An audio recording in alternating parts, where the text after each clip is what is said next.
gusto ko lang i-explain sa inyo regarding sa itong mechanical timer natin. Tinatawag kasi ito na mechanical timer, driven by electrical. Drive nito ay electrical. Kung makikita natin dito guys, mayroon siyang mayroon siyang U1, U2, ibig sabihin ito yung sa coil niya. Tapos ang contact naman niya guys ay 1 and 4 ang normally open and 1 and 2 ang normally closed. Bali yung common natin ay 1. Tapos ito siya guys, ang brand niya ay Legrand. Pag makikita natin kasi itong 16 ampere, ibig sabihin ang contact nito, itong common na 1 and 4, tapos 1 and 2 ay 16 ampere ang kaya niyang makarry. Kung makikita natin dito guys, ang ibig sabihin nitong 230 volts, 50 to 60 Hz ang itong coil natin. Coil ng mechanical timer ito guys. Ang tanong dyan, saan naman ito madalas ginagamit? Ito siya guys, madalas ito ginagamit sa chiller at saka sa freezer. Pati na rin sa blast freezer, ito yung madalas na ginagamit namin. Ang bawat pins nito guys ay 30 minutes. So pag dalawang pins, ibig sabihin 1 hour ito.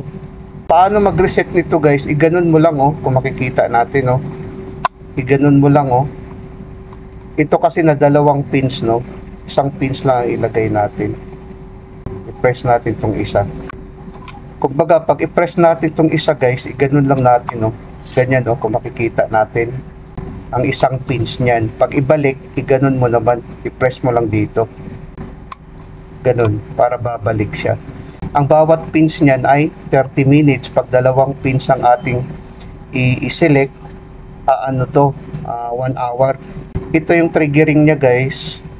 Pag ma-hit niya ito, mag-close ang contact nitong 1 at saka 4 I-trigger niya itong contact natin para magkakaroon ng contact Depende kasi yan sa setting mo kung saan mo nakalagay itong itong setting natin.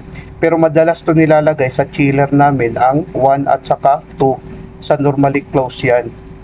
Pag pag ma-hit niya ito, mag-o-open ng contact, mamamatay yung chiller natin guys. Yun siya guys. Ito yung mechanical timer natin. Ngayon ang tanong dyan, paano naman ngayon sir kung sakaling brown out? Pag brown out guys, mayroon tong battery. Ito sa battery ito. Kung makikita natin sign ng battery. Ibig sabihin, pag mag-brown out, still pa rin to na gagana ang mechanical timer natin. Still pa rin siyang gumagana. Hanggang magkakaroon ng power supply ulit. Bali ito siya guys, ang kagandahan nito, driven by electrical at saka battery. Itong battery na ito. Bali kung walang kuryente, gagana ang sa battery. So ibig sabihin, still pa rin to na gagana. Ito siya guys, pwede rin ito ikabit sa ating aircon, sa ating AC, sa aircon natin, tapos lagyan natin ng kung ilang oras siya, kasi ito siya guys ay 24 hours kung makikita natin 24 hours ang rotating nito. Sa mga hindi pa nakakaalam nito, ito yung mechanical timer, drive by electrical at saka